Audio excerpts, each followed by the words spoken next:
Dahulu kala, terdapat sebuah kerajaan yang bernama Kerajaan Daha. Kerajaan ini dipimpin oleh seorang raja yang bijaksana bernama Raja Kertamarta. Raja memiliki dua orang putri menawan. Putri pertamanya bernama Dewi Galuh, sedangkan adiknya bernama Chandra Kirana. Berbeda dengan Dewi Galuh, Chandra Kirana sudah memiliki tunangan. Sang tunangan merupakan putra mahkota Kuhiripan yang bernama Inu Kertapati. Suatu hari, ia mengunjungi kerajaan Daha. Selamat pagi, Ratu Kartamarta. Selamat pagi, Pangeran. Oh, salam menantuku. Mari masuk. Mari kita temui Chandra Kirana dan Dewi Galuh. Ikuti saya. Pagi Chandra Kirana, selamat pagi Dewi Galuh. Selamat pagi Pangeran Inu.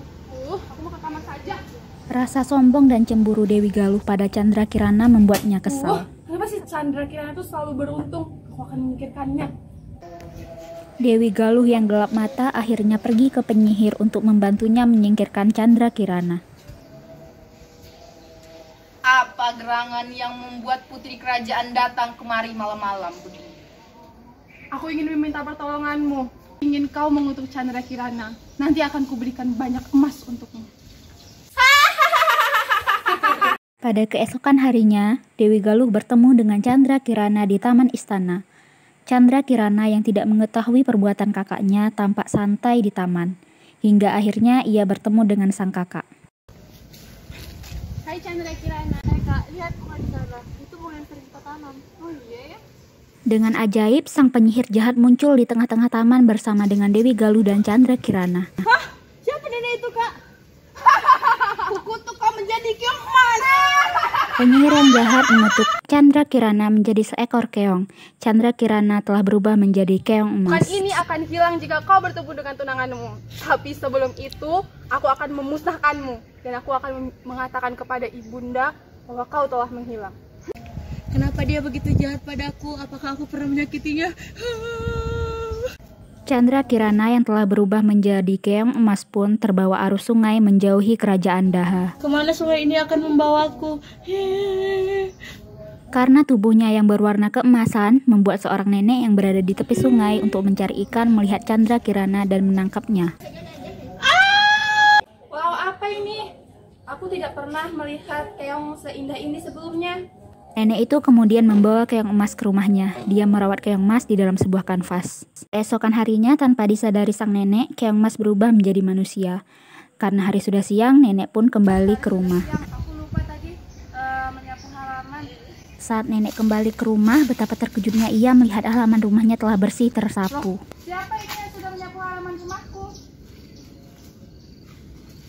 Keesokan harinya, sang nenek kembali ke danau untuk mencari ikan lagi. Kemudian ketika ia kembali, ia melihat rumahnya telah bersih dan rapi. Nenek yang penasaran memutuskan untuk pulang lebih awal dari biasanya. Ia datang dengan mengendap-endap, terdengar suara seseorang sedang menyapu halaman. Kemudian nenek tersebut dikejutkan oleh seorang gadis menawan yang sedang menyapu halaman rumahnya. Hah? Siapa gadis menawan ini? Kemudian Chandra Kirana menceritakan semuanya kepada nenek itu. Ia juga mengatakan kepadanya bahwa kutukan itu akan hilang jika ia bertemu dengan tunangannya, Pangeran Inu. Saya juga tidak tahu kapan kutukan ini berakhir. Sabar Kirana, semoga doamu terkabul. Sementara itu di kerajaan Daha, Pangeran Inu ingin mencari tunangannya. Bahkan ia berpura-pura menjadi seorang rakyat jelata untuk mencari ke seluruh negeri. Jangan khawatir yang mulia, saya akan mencari Chandra Kirana sampai ke seluruh penjuru negeri ini. Ketika Dewi Galuh mendengar Pangeran Inu berniat mencari saudara perempuannya, ia memberitahu kepada penyihir. Seketika penyihir itu berubah menjadi gagak hitam, ia terbang mencari Pangeran Inu. Dalam perjalanannya mencari Chandra Kirana, Pangeran Inu tiba-tiba dikejutkan dengan datangnya gagak hitam yang bisa berbicara. Gagak itu bisa bicara, sepertinya ia akan menemukanku dengan Chandra Kirana. Kemudian Pangeran Inu mengikuti burung gagak yang tidak disadari bahwa burung itu adalah jelmaan dari penyihir yang sengaja membuatnya salah jalan. Dalam perjalanannya, Pangeran Inu berhenti ketika melihat seorang nenek yang bersandar di pohon. Ia melihat nenek itu berwajah pucat. Nenek, apakah kau baik-baik saja? Kau terlihat pucat. Nenek belum makan. Nenek bisa makan bukan siangku. Aku bawa lebih untuk diriku sendiri. Terima kasih anak muda. Sambil makan, Pangeran Inu menceritakan semuanya kepada nenek tersebut. Pangeran Inu juga menceritakan bahwa ia mengikuti burung gagak hitam yang bisa berbicara. Tanpa diduga, nenek itu mengayunkan tongkatnya, gagak itu pun jatuh dan kembali menjadi penyihir. Jadi burung gagak itu adalah seorang nenek sihir anak muda. Ternyata nenek ini juga seorang penyihir. Ia memberitahu Pangeran Inu bahwa burung gagak itu adalah penjelmaan dari penyihir jahat. Ia juga menyuruh Pangeran Inu untuk mencari Chandra Kirana di desa Dadapan. Sesampainya di desa Dadapan, Pangeran Inu singgah di sebuah rumah untuk meminta minum. Betapa terkejutnya Pangeran Inu, rupanya ia singgah di rumah neneknya yang merawat Chandra Kirana. Chandra Kirana, Pangeran Inu. Nenek dan Chandra Kirana tampak terkejut sekaligus senang melihat Pangeran Inu. Ketika mereka bertemu satu sama lain membuat kutukan menghilang. Chandra Kirana kemudian kembali ke kerajaan Daha. Ia menceritakan semuanya kepada sang ibu.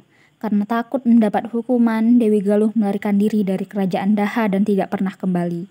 Pada akhirnya Chandra Kirana dan Pangeran Inu hidup bahagia bersama. Nenek yang merawatnya juga tinggal di istana.